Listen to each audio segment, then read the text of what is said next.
seterusnya. Human capital is much more better. Sudah berbicara tentang talent, learning, development, competencies, talent acquisition. Kita berbicara tentang engagement dan seterusnya. Tapi saya membayangkan, boleh ya mimpi ya makanya.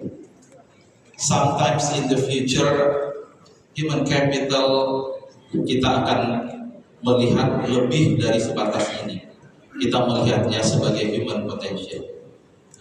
Ketika AI berkembang, tentu berkembangnya akan berbeda dengan ketika kita melihat manusia sebagai yang memang memiliki potensi yang luar biasa. Bagaimana kita mengembangkan kompetensi tersebut, dan itu harus kita coin dengan yang disebut people and purpose centric.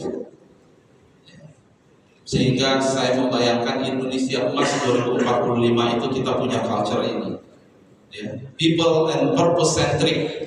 Maka yang kita kejar itu adalah terkait tentang meaning. Orang bekerja itu meaningful. Ada research mengatakan 7 dari 9 orang bersedia dibayar gajinya lebih rendah selama dia mengatakan pekerjaan itu meaningful. Inilah alasan kemudian kenapa muncul flexible working hours, work from home, dan seterusnya. Dan kita melihat bahwa setiap orang itu bisa berkembang, memiliki unique potential, ada value yang melandasi itu semua.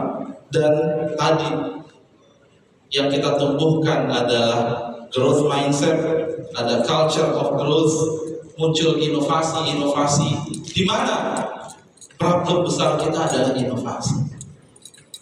Kita ranking inovasi masih nomor 70, benar nggak? Nomor 70, bukan angka 70 ya. Saya membantu beberapa perusahaan yang katanya sudah top secara nasional, innovation is almost nothing. Ada siapa yang mengelola inovasi? Satu orang manajer, anak buahnya satu. How come inovasi bisa muncul? Innovation itu muncul dari sebuah culture. Ada pemihakan dari direksi. Ada rumus 70, 20, 10. 70 kita berbicara existing business. 20% resources should be allocated to adjacent business. 10% of your resources should be allocated to transformational business. Innovation there. Kalau enggak kita hanya bisa kemudian menjadi operator tanpa ada terobosan-terobosan. Dan kemudian di lain sisi kita berharap terobosan itu dilakukan oleh akademisi yang mereka lack of experience, lack of context terhadap apa proses bisnis yang terjadi. Jadi Bapak dan Ibu yang saya hormati, inilah mungkin beberapa hal yang bisa saya sampaikan. Kami dari Kementerian Ketenagakerjaan mencoba membangun journey, mulai dari memang ini PR yang besar. Kita masih berbicara, kalau ditanya ke saya, Pak Menteri ini apa nih kementeriannya? Saya bilang most likely Ministry of Labor, saya bilang not yet Ministry of Manpower, but I hope in the future it will be Ministry of Human Potential.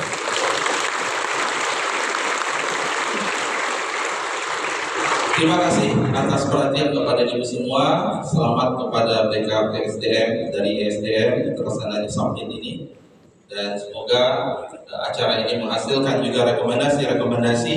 Dan kami dari Kementerian Ketenagakerjaan tentu senang sekali kalau ada masukan, kemudian ada hal-hal yang kemudian bisa kita kolaborasikan bersama, karena PR kita, tantangan kita cukup besar. Saya tutup dengan pantun dalam bahasa Inggris, naik sampan bersama kekasih. Cukup sekian, terima kasih. Assalamualaikum warahmatullahi wabarakatuh.